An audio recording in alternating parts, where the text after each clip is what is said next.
आजकल ना बहुत सारे बच्चे मैंने देखे हैं जो जेई और जेई के सिलेबस को लेके ये कहते हैं हम ये क्यों पढ़ रहे हैं, किस लिए पढ़ रहे हैं। देखो जेई ने मेरा क्या हाल कर दिया, मेरी हालत क्या हो गई।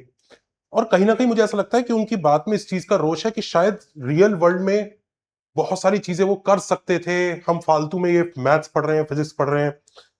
तो आज का वीडियो ना उन बच्चों को एक रिप्लाई है कि जेई क्या करता है इधर, और ये जो सिलेबस ऑफ जेई जो आपको पढ़ाया जा रहा है ये क्यों पढ़ाया जा रहा है, and specially what is its impact on MF.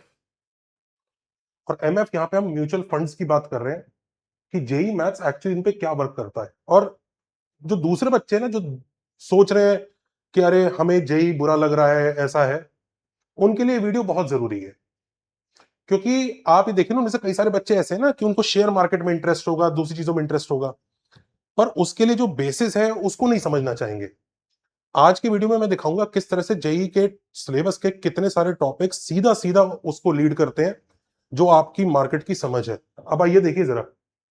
अब you want to actually complain, complain complain कीजिएगा, पर पहले एक बार देख लीजिए इस वीडियो को, एंड तक एक बार देख लीजिएगा, फिर आपको अपनी उसका जवाब भी मिल जाएगा। और अगर आपको जवाब अच्छा ना लगे तो ठीक है, बट एटलीस्ट एक बार चांस जरूर दीजिए मेरे को। हो सकता है आपको ये सब चीजें ऐसे ना पढ़ाई गई हो, इस वजह से आपको इन चीजों से हेट है या बुरा लग रहा है। पर जो भी है, हम लोग अपने कोर्सेज में ऐसे ही पढ़ाते हैं पूरी फील के साथ, और मुझे लगता है पढ़ाना भी ऐसे चाहिए क्योंकि ये चीजें इसीलिए एग्जिस्ट कर रही हैं। तो देखो, जैसे एक क्वेश्चन से स्टार्ट कर रहा हूं मैं कि एक फंड मैनेजर है जो इन्वेस्ट करना चाहता है पैसा, उसके पास बहुत पैसे हैं कई लोगों से लेके, और तीन फंड्स दिख रहे हैं म्यूचुअल फंड्स, उसको ए, बी और सी, और उनके एनुअल रिटर्न्स को हम आर ए, आरबी और आरसी से डिनोट कर रहे हैं। तो तीन फंड्स हैं उसके सामने, उसको उसके पास पैसा है, सोच रहा है इसमें पैसा डालना है यार। तो मैं इनमें अलोकेट करना चाहता हूं, कितना इसमें, कितना इसमें, कितना इसमें। और ये टिपिकल मार्केट वो है सिनेरियो। ये जितने भी आप जैसे फंड मैनेजर्स वगैरह को पैसे देते हैं, वो उनके सामने ये सिनेरियो आते हैं। मैंने तीन नहीं है, उनके पास बहुत सारे आते होंगे। अब एक्सपेक्टेड रेट ऑफ रिटर्न जो है 12%, 15% और 18% है फंड ए का, बी का और सी का। और ये पास्ट डेट ईयर के डेटा से पता लगता है, ये कुछ नहीं होता, एवरेज रेट ऑफ रिटर्न है। अब कहानी क्या है, फंड मैनेजर जो कि उसका काम है, उसका पहला काम ये है कि सबसे पहली बात उसे सारा पैसा इन्वेस्ट करना है। ऐसा नहीं कि पैसा बैंक अकाउंट में पड़ा हुआ है और बैंक में 4% की इंटरेस्ट मिल रही है, नहीं, उसको ऑफकोर्स सारा पैसा अलोकेट करना है। और दूसरी चीज, एक्सपेक्टेड रिटर्न उसको 15% चाहिए। ये उसको बोला गया भाई देखो 15% तक का रिटर्न तुम एक्सपेक्ट, मतलब वहां अचीव, क्योंकि वो यही बोल के बेचता होगा कि भाई आप हमारे साथ इन्वेस्ट करेंगे तो देखो हमने हर साल 15% तक का रिटर्न दिया है। अब उसमें हम इसमें इतना इन्वेस्ट करते हैं, इसमें इतना इन्वेस्ट करते हैं, तो उसका एक्सपेक्टेड ये है। अब एज अ फंड मैनेजर उसको अलोकेट करना है कि इसमें एक्स किया, इसमें वाई किया, इसमें जेड किया। लेट से इस एक में स्मॉल, एक में सिंबल सही डिनोट कर देता हूं, ए, बी और सी। उसने इसमें ए किया, इसमें बी किया, इसमें सी किया। और ऑफकोर्स अब किस रेशियो में करना है जिससे उसका रिस्क मिनिमाइज हो, क्योंकि यही उसका काम है कि मैं इन्वेस्ट तो कर रहा हूं पर रिस्क कम रहना चाहिए, नहीं तो कहीं ऐसा ना हो लॉस हो जाए और ये सब लोग फिर मुझे ही पकड़कर गाली दें। तो that is his real task, real world task जिसकी हम बता रहे हैं। अब सबसे पहले कि क्वेश्चन ये इनकम्प्लीट है अभी, क्यों, इसके थ्रू आप बहुत चीजें समझोगे जो जेई मैथ्स और जेई के सिलेबस में है। आप ध्यान दीजिएगा एंड तक। और दूसरी चीज ये कि वेरिएंस को मिनिमाइज करना है, को हम रिस्क मिनिमाइज करना क्यों कह रहे हैं, और ये भी समझते हैं कि वेरिएंस को इतनी ज्यादा वैल्यू क्यों दी जाती है, मतलब व्हाई डू वी, एटलीस्ट इस लेवल पर हम वेरिएंस को क्यों रिस्क से सिनोनिमस समझते हैं। चलिए, स्टैट्स का ऑफकोर्स यूज होगा। स्टैट्स एक ऐसा चैप्टर है जिसका हमने अपने चैनल पे ज्यादा वीडियो डाले भी नहीं है, पर जेई काफी इंपॉर्टेंट उसको ले रहा है। और जैसे जैसे मशीन लर्निंग और ये एआई का इम्पैक्ट आगे बढ़ता जा रहा है, तो जेई के पेपर में भी स्टैट्स को लेकर अच्छे क्वेश्चन आने शुरू हो गए हैं। तो आप जरूर देखिएगा। इनफैक्ट ये इतना इजी होता है कि क्लास छठी का बच्चा भी आज के वीडियो को समझ सकता है, पर उसे समझने के लिए वीडियो पूरा देखना पड़ेगा। तो वॉच टिल द एंड। उसके बाद जब आप जेई सिलेबस को क्रिटिसाइज करेंगे, हम सुनेंगे। चलिए, तो लेट्स से मैं पहले वेरिएंस के बारे में समझा देता हूं कि वेरिएंस को इतनी वैल्यू क्यों दी जाती है। Why do we want to minimize variance अगर हमें रिस्क मिनिमाइज करना है। तो जैसे 3 साल है, 24, 25, 26, एक साल में 9% रिटर्न दिया फंड ए ने। ये मैं एक नया एग्जांपल ले रहा हूं छोटा, फिर उस पे आते हैं, क्योंकि वो तो आपको पता है ना, तो क्वेश्चन भी इनकम्प्लीट है।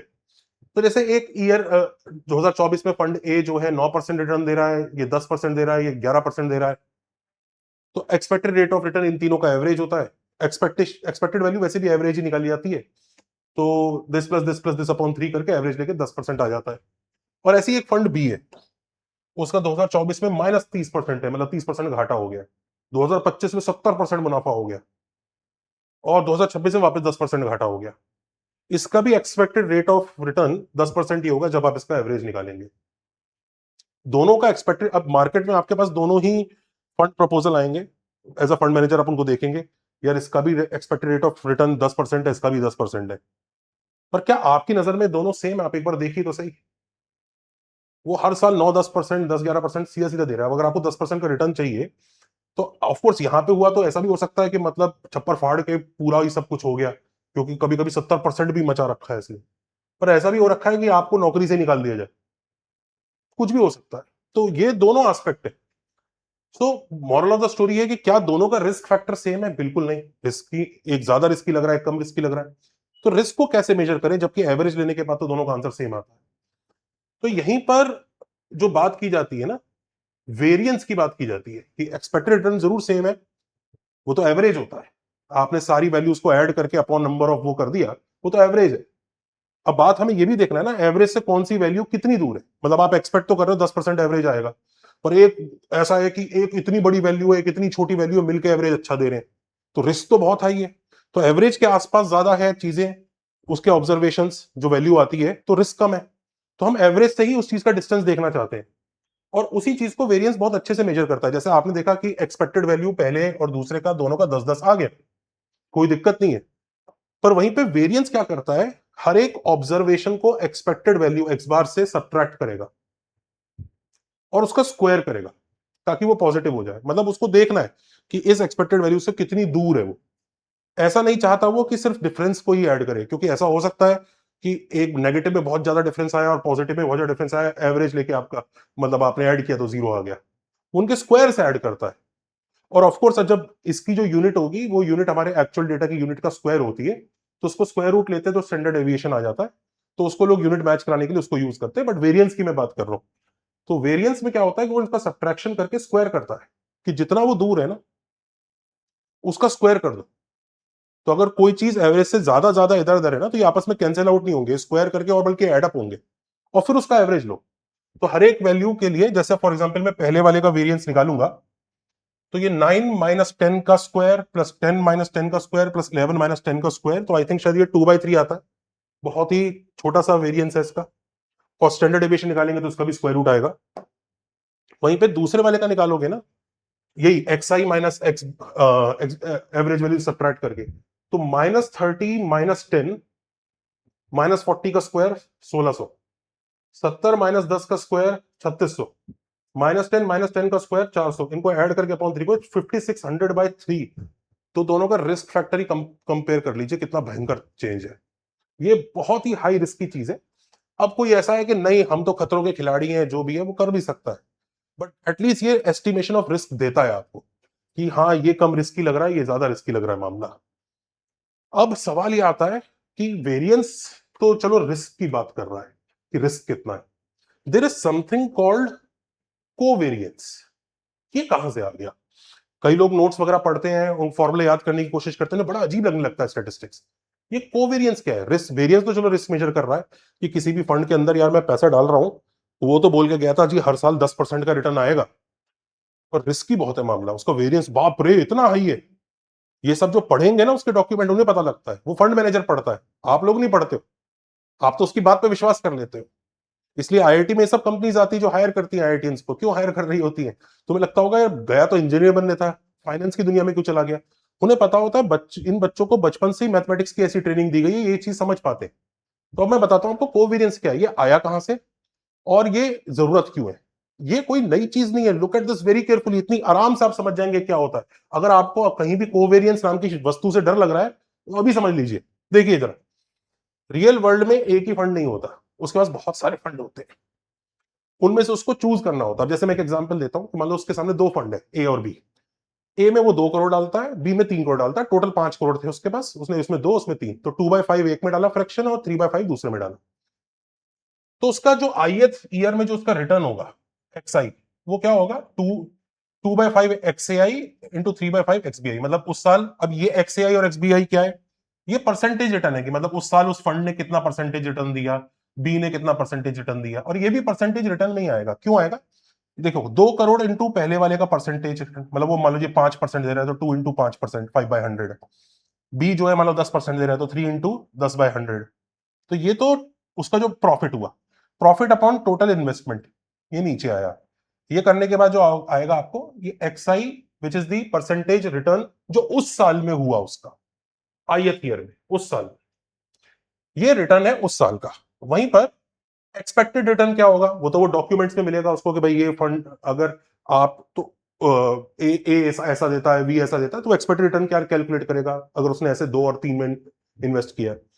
भाई एक्सपेक्टेड का मतलब क्या होता है, एवरेज। तो समेशन XI बाय, मान लीजिए 3 साल की बात हो रही है, तो समेशन XI/3 करेगा, क्योंकि लेट्स से उसके पास 3 साल का डेटा है, तो वो एक्सपेक्टेड वैल्यू ऐसे ही निकालेगा 2024, 25, 26 के हिसाब से, तो समेशन इसका समेशन अपॉन 3। अब जब वो उसका समेशन करेगा तो XI क्या होगा, किसी भी ईयर का रिटर्न, मतलब 3 साल के लिए लेट्स से वो कर रहा है, वो जिस साल वो इन्वेस्ट कर रहा है उसके पास डेटा 3 साल का है, पिछले 3 साल का, वहां से उसको एक्सपेक्टेड वैल्यू पता है। तो अब इधर देखो ध्यान से, वो यही कहेगा कि अगर 2/5 XAI प्लस 3/5 XBI, ये जो XI है इसका एवरेज लेना है, ये दोनों कांस्टेंट है, तो समेशन अंदर चला जाएगा। समेशन अंदर जाते ही आप देख रहे हैं ना, summation XAI/3 plus summation XBI/3, तो वो एक्सपेक्टेड वैल्यू बन जाता है। तो एक्चुअली एक्सपेक्टेड रिटर्न जब वो 2 और 5, 3 ऐसे इन्वेस्ट कर रहा है, इज सेम एज 2/5 इंटू पहले वाले का एक्सपेक्टेड रिटर्न प्लस 3/5 इंटू दूसरे वाले का एक्सपेक्टेड रिटर्न। तो मतलब बड़ा ही सिंपल सा काम है, जैसे XAI में जिस रेशियो में आप डालोगे ना, उसी रेशियो में आपके एक्सपेक्टेशन में भी फर्क पड़ जाता है, वही है। तो ये तो बहुत आसान है, कोई इसमें कुछ बहुत दिमाग वगैरह लगाने की भी मुझे लगता नहीं जरूरत है। अब आगे चलते हैं कि ये बात क्लियर हो गई कि मान लीजिए वो 2/5 फ्रैक्शन एक में देता है और 3/5 दूसरे में देता है, तो उस साल उसको जो रिटर्न आएगा XI, वो पहले वाले के से इंटू 2/5 प्लस दूसरे वाले का इंटू 3/5 करके आएगा। और उसकी जो एक्सपेक्टेशन होगी वो ये होगी कि अभी तक फंड ए की जो परफॉर्मेंस रही है that into 2/5 plus fund B की परफॉर्मेंस जो रही है दैट इंटू 3/5, मतलब परफॉर्मेंस मतलब उसकी जो एक्सपेक्टेड वैल्यू रही है, जो 3 साल का डेटा उसके पास रहा होगा, तो ये रहेगा। अब बात आती है कि रिस्क कैसे चेंज होगा, क्योंकि भाई उसने दोनों में इन्वेस्ट किया है। अब रिस्क, क्या रिस्क भी ऐसे ही ऐड हो जाएगा कि 2/5 टाइम्स पहले वाले का रिस्क प्लस 3/5 टाइम्स दूसरे वाले का रिस्क। रिस्क हम लोग वेरिएंस से मेजर करते हैं, याद है, तो वेरिएंस हम ऐसे ही करेंगे, XI माइनस X बार का स्क्वायर, वेरिएंस यही करता है, जो उस किसी भी साल का जो XI होगा उसको एवरेज वैल्यू से सब्ट्रैक्ट करके स्क्वायर करके एवरेज लिया जाता है। तो वो यही करेगा कि XI माइनस X बार का स्क्वायर बाय 3। अब ध्यान दीजिए XI क्या है, 2/5 XAI plus 3/5 XBI minus 2/5 XBA बार। ये देखिए ये X बार है आपका और ये XI है, इन दोनों के डिफरेंस का स्क्वायर किया जाएगा। आप समझ रहे हैं, XI उन्हीं दोनों फ्रैक्शंस की हेल्प से ये निकाल चुके थे, X बार भी उन्हीं दोनों फ्रैक्शंस की हेल्प से ये आता है, और हम इन्हीं दोनों के डिफरेंस का स्क्वायर कर रहे हैं, तो हमें ओवरऑल रिस्क पता लग जाएगा और बाद में एवरेज लेंगे। जब ये काम हम करेंगे तो आप समझ सकते हैं कि ये सिंप्लीफाई होके, अगर मैं XAI माइनस X बार ए और XBI माइनस X बार बी, इस वाली टर्म को डेल्टा ए ले लूं और इस वाली टर्म को डेल्टा बी ले लूं, ये टर्म एक्चुअली है क्या, ये तो लेट्स से फंड ए की एक्सपेक्टेड रिटर्न है, ये किसी भी ईयर में जो रिटर्न हो रहा है उनके बीच का जो डिफरेंस है वो डेल्टा है। वेरिएंस जब कैलकुलेट हो रहा था फंड ए के लिए, तो इन्हीं का ही स्क्वायर करके एवरेज लिया जा रहा था। अब क्या है, हम फंड ए और फंड बी में ऐसा नहीं किया कि सिर्फ फंड ए में इन्वेस्ट कर दिया, हमने फंड ए में 2 करोड़ डाल रहे हैं, फंड बी में 3 करोड़ डाल रहे हैं, तो हम जो रिस्क भी निकालना चाह रहे हैं, वेरिएंस भी निकालना चाहते हैं, वो ओवरऑल ओवरऑल हमारे XI को ओवरऑल एवरेज से सब्ट्रैक्ट करके स्क्वायर करके फिर उसका एवरेज लेंगे। तो आप समझ सकते हैं कि ये जो टर्म है ये डेल्टा ए है, ये टर्म इसको मैं अगर डेल्टा बी मान लूं, तो यहीं पर ही ये 2/5 delta A plus 3/5 delta B का स्क्वायर बन जाएगा वेरिएंस। आप समझ सकते हैं, इसको इससे कंबाइन कर लीजिए, इसको इससे कंबाइन कर लीजिए, सिंपल काम है। और जब आप स्क्वायरिंग करोगे तो 4/25 delta A square plus 9/25 delta B square plus 2 × 2/5 × 3/5 × delta B, ऐसा हो जाएगा। ये अब आपके ओवरऑल इन्वेस्टमेंट का रिस्क है जो आपने 2 और 3 करके डाला है। वो खाली ए पे भी डिपेंड नहीं करेगा, खाली बी के रिस्क पे भी डिपेंड नहीं करेगा, दोनों के ऊपर करेगा। किस तरह से करेगा ये दिख रहा है। अब इसको देखो जरा ध्यान से, ये वाली टर्म 4/25 तो चलो बाहर आ जाएगा सिग्मा के, डेल्टा A² / 3 होगा, वो वेरिएंस ऑफ ए ही तो है। डेल्टा B² / 3 ये वेरिएंस ऑफ बी ही तो है, 9/25 टाइम वेरिएंस ऑफ बी। ये टर्म कुछ एक्स्ट्रा आ रही है, आपको दिख रहा है ये कुछ टर्म 2 × 2/5 × 3 जो 2ab वाली टर्म है। तो ये क्या होगा, summation of delta A into delta B का एवरेज होगा। इसी टर्म को हम कोवेरियंस कहते हैं। यही है वो टर्म जिसको कोवेरियंस कहा जाता है, जो एक्स्ट्रा आती है, जो बेसिकली सीधी सी बात है, आपको आपको alpha plus beta, alpha plus beta में जब आप करते हैं तो स्क्वायर करते हैं, तो जो 2 अल्फा बीटा वाली टर्म होती है ना, ये वो है, उसमें जो टर्म आती है वो है, ये है कोवेरियंस। इनफैक्ट अब आप एक चीज समझ सकते हो, जैसे रियल वर्ल्ड में आप समझिए ना क्या होता है कि हम क्यों मल्टीपल फंड्स में इन्वेस्ट करते हैं। क्योंकि कई बार जैसे गोल्ड और आईटी का बड़ा प्यारा एग्जांपल लिया जाता है कि गोल्ड जब जब आईटी गिरने लगता है तो गोल्ड बढ़ने लगता है, लोग उस सेफर ऑप्शन की तरफ जाते हैं। ये दोनों ऐसे ऊपर नीचे चलते रहते हैं। तो लोग अपने फंड को ए और बी में ऐसे मतलब कुछ कुछ परसेंटेज इसमें कुछ परसेंटेज इसमें करते हैं ताकि रिस्क कम हो जाए। और रिस्क कम करता कैसे है, इसको देखिए जरा। डेल्टा ए और डेल्टा बी की बात है, मान लो डेल्टा ए भी पॉजिटिव है, डेल्टा बी भी पॉजिटिव है। मतलब ऐसा हो रहा है कि जब फंड ए एवरेज से ज्यादा रिटर्न दे रहा है तो फंड बी भी एवरेज से ज्यादा रिटर्न दे रहा है।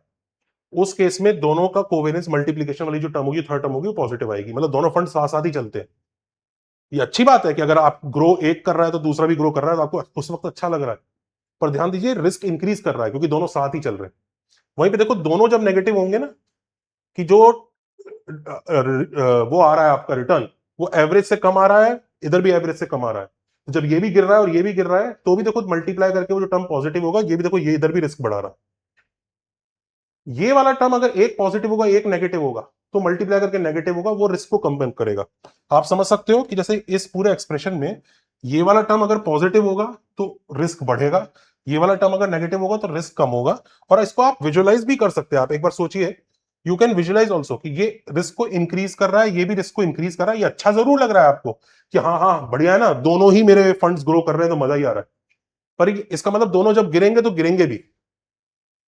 तो आप ये समझ सकते हैं कि ये और ये रिस्क को इंक्रीज कर रहे हैं, ये रिस्क को डिक्रीज कर रहा है कि चलो एक बढ़ रहा है तो दूसरा, सॉरी एक गिर रहा है तो उस वक्त दूसरा वाला संभाल ले रहा है। तो ये रिस्क को कम कर रहा है। आप इस तरह के कॉम्बिनेशन ज्यादा चाहते हैं, आप अपना रिटर्न की एक्सपेक्टेशन वही रखते हुए, आप समझ रहे हो उस फंड मैनेजर के पास क्या चीज आ रही है। वो ये चाहता है कि रिस्क यानी ये वाली चीज तो मिनिमाइज हो मेरी, पर रिटर्न वही आए जो मैं चाह रहा हूं। तो इसके लिए किस तरह से हैंडल किया जाएगा, आगे चलते हैं। तो पहले इसको समराइज कर देते हैं कि मान लीजिए अगर वो पी क्यू और आर के रेशियो में ए वाले फंड में, बी वाले फंड में और सी वाले फंड में डालता है, तो किसी भी साल उसका जो रिटर्न होगा वो एक्साइज होगा, पी टाइम्स पहले वाले का परसेंटेज, क्यू टाइम्स दूसरे वाले का, तीसरे वाला आर। ये तो मतलब आई थिंक ऑब्वियस है, ये तो यूनिटरी मेथड क्लास 7वीं 8वीं का बच्चा भी कर लेगा। ऑफ कोर्स अगर वो पूरा ही पैसा डाल रहा है तो P plus Q plus R भी 1 होगा क्योंकि फ्रैक्शंस है। दूसरी बात, उसका जो एक्सपेक्टेशन होगा वो P times X A bar plus Q times X B bar plus R times X, मतलब तीनों की एक्सपेक्टेशंस को भी उन्हीं नंबर्स फ्रैक्शन से मल्टीप्लाई करके आ जाएगा। पर उसका जो वेरिएंस होगा, जो उसका रिस्क होगा, वो जब आप स्क्वायर करते तो आता है ना, तो आप समझ रहे हैं ना, P square times variance of A, Q square times variance of B plus R square times variance of C. और वो 2 अल्फा बीटा वाली टर्म 2 पी क्यू टाइम्स उन दोनों का कोवेरियंस, 2 क्यू आर टाइम्स उन दोनों का कोवेरियंस, और 2 आर पी टाइम्स उन दोनों का कोवेरियंस।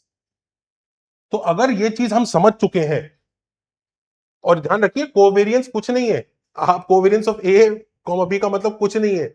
आप क्या कर रहे हैं, ए की एक्सपेक्टेड वैल्यू को ए के किसी भी ईयर के रिटर्न से सब्ट्रैक्ट कर रहे हैं, इनटू बी की एक्सपेक्टेड वैल्यू को बी के रिटर्न से सब्ट्रैक्ट कर रहे हैं, इन दोनों को मल्टीप्लाई कर रहे हैं। ऐसा काम आप 2024 के लिए कर रहे हैं, 25 के लिए कर रहे हैं, 26 के लिए कर रहे हैं, और उसको ऐड कर रहे हैं और एवरेज ले रहे हैं। इतना सा ही काम है।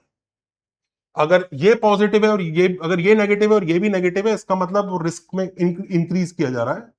ये पॉजिटिव है और ये नेगेटिव है, तो समझ में आ रहा है कि भाई अगर ये गिर रहा होगा ना तो ये बढ़ा लेगा। इस तरह की चीज है। तो बेसिकली हमें इसको टोटल को इसको मिनिमाइज करना है। अब जब पोर्टफोलियो में मल्टीपल फंड्स इन्वॉल्व हैं, आप एक बार सोचिए, तो हमें रिस्क के एस्टिमेशन के लिए क्या क्या लगेगा। एक तो सारे एन फंड्स का खुद का ही वेरिएंस लगेगा, कि उनके अंदर खुद की कितनी रिस्क की मामला है, उनका खुद का वेरिएंस। और वो जो बाकी फंड्स के साथ NC2 पेयर्स बने, उनके कोवेरियंस की वैल्यू लगेगी। जब उसके पास डॉक्यूमेंट आएगा ना, वो सोचेगा ये 10 फंड्स हैं, अब इन 10 फंड में मैं डिवाइड करता हूं। तो उसे पता होना चाहिए इंडिविजुअली हर फंड कितना रिस्की है और उनके कॉम्बिनेशंस, क्योंकि तभी वो कोवेरियंस वाला जो वैल्यू है तभी वो यूज कर पाएगा। नहीं तो उसको 2 अल्फा बीटा वाला टर्म मिलेगा नहीं, और उसकी जरूरत पड़ेगी। तो आइए चलिए इस क्वेश्चन पे आते हैं वापस। वही फंड मैनेजर का काम है, 12, 15, 18% का एवरेज रिटर्न वो देते हैं, और वो सारा इन्वेस्टमेंट करना चाहता है, और एक्सपेक्टेड रिटर्न उसका 15% है, इसे कम नहीं होने देना चाहता, वो यही रखना चाहता है।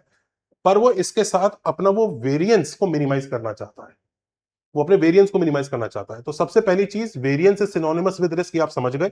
और कोवेरियंस कुछ नहीं है, वो वेरिएंस में जब वो स्क्वायर करते हैं तो वो जो एक्स्ट्रा टर्म आते हैं उसी को कोवेरियंस कहते हैं, क्योंकि उसमें दोनों फंड्स का इन्वॉल्वमेंट हो जाता है।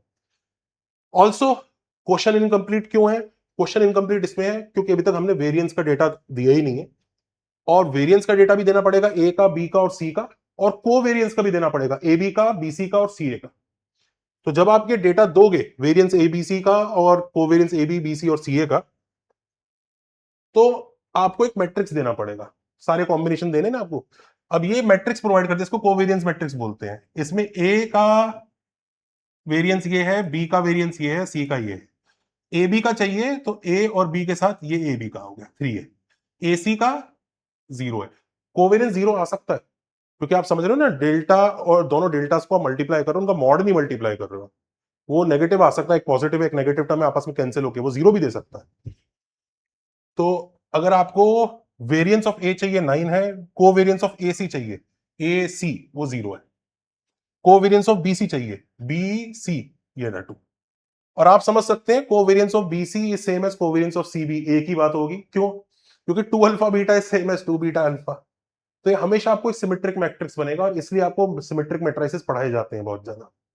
तो ये मैट्रिक्स उसके पास अवेलेबल होगा कि अच्छा ये है मार्केट में, ये सब फंड्स है, इस तरह से वो पूरा चार्ट होगा उसके पास सारे फंड्स का। अब उसके बीच में से उसको अलोकेट करना है कि रिटर्न 15% आ जाए और रिस्क मिनिमाइज हो जाए। अब वो किस तरह से करेगा? अब क्वेश्चन कंप्लीट है, पहली बात। वो स्टार्ट कैसे करेगा? Let's start. मान लीजिए पहले में ए बी और सी, ये एक्स वाई जेड गलती से लिख दिया, ए बी और सी मान लीजिए ये वो रेशियोज है, मतलब परसेंटेजेस है या फ्रैक्शंस है रादर, क्योंकि हम ऐड करके 1 कर रहे हैं। परसेंटेजेस होता तो 100 हो जाता ऐड करके।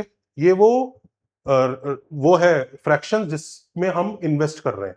तो ए में अपने फंड का ए फ्रैक्शन, बी में अपने फंड का बी फ्रैक्शन, और सी में अपने फंड का सी फ्रैक्शन हम इन्वेस्ट कर रहे हैं। ए प्लस बी प्लस सी 1 होगा, क्योंकि पैसा अपनी जेब में रोक के नहीं रखना है, सारा डाल दिया। तो ए प्लस बी प्लस सी 1 हमारी पहली इक्वेशन। दूसरी चीज, उसको पता है कि एस में एक्सपेक्टेड रिटर्न जो है वो 12% का होता है। तो ए जो आपने डाला, ए इंटू 0.12 प्लस बी इंटू 0.15 और सी इंटू 0.18, ये आपको 0.15 मिल जाना है। आप समझ सकते हैं कि ये बेसिकली हमने फ्रैक्शन रखा है तो इसलिए ऐसे रखा है। आप ये भी कर सकते हैं कि ₹1 मान लो वो टोटल डाल रहा है, तो ए जो है, ए पर 12% उसको रिटर्न मिलेगा, बी पर 15% मिलेगा, और सी पर 18% मिलेगा। सबको 100 से मल्टीप्लाई कर दीजिए, 3 काट दीजिए, तो ये इक्वेशन आ जाती है। अगर आप ये मान रहे हैं कि उसने ₹1 डाला है, तो 0.12 times A will be the profit given by his fund A, और वो ऐसी बी का और ऐसी सी का। तो ये दूसरी इक्वेशन आ जाती है। तो ये दो इक्वेशन उसके पास फिक्स्ड है। ये बताती है कि भाई दिस विल एंश्योर कि भाई 15% का उसका एक्सपेक्टेड रिटर्न है। मतलब अगर कुछ ऊंच नीच हो गई तो वो बोल पाएगा देखो मैं तो एक्सपेक्टेड रिटर्न 15% ही रखा था, अब हुआ कुछ भी वो अलग बात है, ये एक्सपेक्टेशन है उसकी। और देखो जी मैंने पूरा पैसा डाल दिया था, ₹1 मान रहा हूं अगर मैं टोटल, तो मैंने सारा पैसा डाल दिया। अब कहानी ऐसी है, उसको मिनिमाइज करना है रिस्क को, वो जो वेरिएंस है। तो ए स्क्वायर टाइम्स यानी आप समझिए कि उसको जो हमें वेरिएंस किसका चाहिए होगा, देखिए A square times variance A plus B square times variance B, C square times variance C, क्योंकि रीजन समझिए, जो वो A times return of A plus B times return of B plus C times return of C, इसके बारे में ही बात कर रहा है ना वो इसी एस्पेक्ट के बारे में कह रहा है कि भाई मुझे इसमें रिस्क को मिनिमाइज करना है। तो आप जानते हैं वो स्क्वायर हो जाता है, वेरिएंस ए की वैल्यू 9, वेरिएंस बी की वैल्यू 4, वेरिएंस सी की वैल्यू 6, ये सब वैल्यूज आपने सब्स्टिट्यूट कर दी, तो आपको अल्टीमेटली इसको मिनिमाइज करना है। आप वेरिएंस लिख लीजिए इसका, ये हमने ये वाला फंडा लगाया जो यहां पे लिखा था अभी, इधर देखिए ये वाला, कि वो पी क्यू आर इस फ्रैक्शंस में वो इन्वेस्ट कर रहा है, तो एक्सपेक्टेड वैल्यू ये होती है, इस फ्रैक्शंस में इन्वेस्ट कर रहा है, वेरिएंस ये होगा। तो हम उसी वेरिएंस के फॉर्मूले को यूज कर रहे हैं जो हमने खुद ही डिराइव किया अभी थोड़ी देर पहले, आपने देखा है। तो हम इसको मिनिमाइज करेंगे, तो हमारे पास वेरिएंस ऑफ ए की वैल्यू 9 है, इसकी वैल्यू पता है, इसकी वैल्यू पता है, सबकी वैल्यू पता है, हमने सब्स्टिट्यूट की। सब्स्टिट्यूट करने के बाद हमें इस क्वांटिटी को मिनिमाइज करना है, और वो दोनों चीजें कंस्ट्रेंट्स गिवन है। अब आप खुद बताइए, ऐसे क्वेश्चन आपने ऑलमोस्ट हर बुक में किए होंगे कि ये a प्लस बी प्लस सी 1 है, ये है, इसको मिनिमाइज करो। Have you not done these questions? ये क्लासिक आपका क्वाड्रेटिक का क्वेश्चन है। अब इसको मिनिमाइज कैसे करोगे? भाई मिनिमाइज करने का तरीका बहुत ही सिंपल है, आपको इसको मिनिमाइज करना है, आपने 5 से मल्टीप्लाई करके सब्ट्रैक्ट किया, a is equal to C equal to T आ गया, और b जो है 1 माइनस 2t आ गया। अब इसको यहां सब्स्टिट्यूट कर दीजिए, तो a और c इक्वल आ रहे हैं उन दोनों इक्वेशन की वजह से, b जो है 1 माइनस 2t आ रहा है, अगर a और c t है तो b जो है 1 माइनस 2t हो गया, सब्स्टिट्यूट करिए, t में ये एक्सप्रेशन आ गया। अब आपके सामने होमवर्क है कि इसको मिनिमाइज करो। अगर t जो है 0 और 1 के, भाई t फ्रैक्शन है ना, तो 0 और 1 के बीच में होगा, तो क्या आपने क्वाड्रेटिक मिनिमाइज नहीं करी है जब एक रेंज दी होती है? खुद सोचिए। तो ये आपको इसकी रिक्वायरमेंट होगी। Now you know what JEE does to a mutual fund, you know. और ऐसे ही आप हर फील्ड में देखोगे ना, आपको जो चीजें पढ़ाई जा रही है वो इसलिए पढ़ाई जा रही है क्योंकि उनके यूजेस हैं। आप समझ ही नहीं पाएंगे अगर आपने ये पढ़ी नहीं होंगी। आपको क्या लगता है हर चीज ऑटोमेटिक हो जाएगी? डिसीजन मेकिंग वो सब आपके पास होनी चाहिए जब आपको पता होगा कि ये चीज काम कर क्या रही है। नॉनदलेस आप एक बार हमारे कोर्सेज जरूर चेकआउट कीजिए, फिजिक्स केमिस्ट्री मैथ्स तीनों के लिए, 11 12 13 IOQM batch, titans batch is our achievers batch, practice batch जिसमें हम प्रैक्टिस कराते हैं बच्चों को, प्रीमियम IOQM जूनियर्स बैच शुरू हो गया क्लास 7 एंड 8 बच्चों के लिए जो अभी से अपने मैथ्स को ग्रूम करना चाहते हैं, और IOQM सीनियर्स बैच जिनका 2 महीने बाद IOQM है, उनके लिए भी हमारा कोर्स चल रहा है, आप एक बार उस कोर्स को भी ज्वाइन कर सकते हैं। Also if you are a coaching or a school, please check out our system एकेडजा दोस्त। ये कंप्लीट डिजिटल प्लेटफॉर्म है जो किसी भी ऑर्गेनाइजेशन के लिए, उसके बच्चों की हेल्प करने के लिए, टीचर्स की हेल्प करने के लिए बेस्ट आउटपुट देता है। आप इसमें हर तरह की चीज कर सकते हैं, उसमें बहुत सारे फीचर्स हैं। You can create and conduct CBTs number 1, you can give remedies to students, उसमें you can help with AI based doubt solving, everything is there, you think it is there. एक बार उसको चेकआउट कीजिए, आपकी बहुत help कर सकता है। आई होप सबको आज का वीडियो पसंद आया होगा। Take care, bye.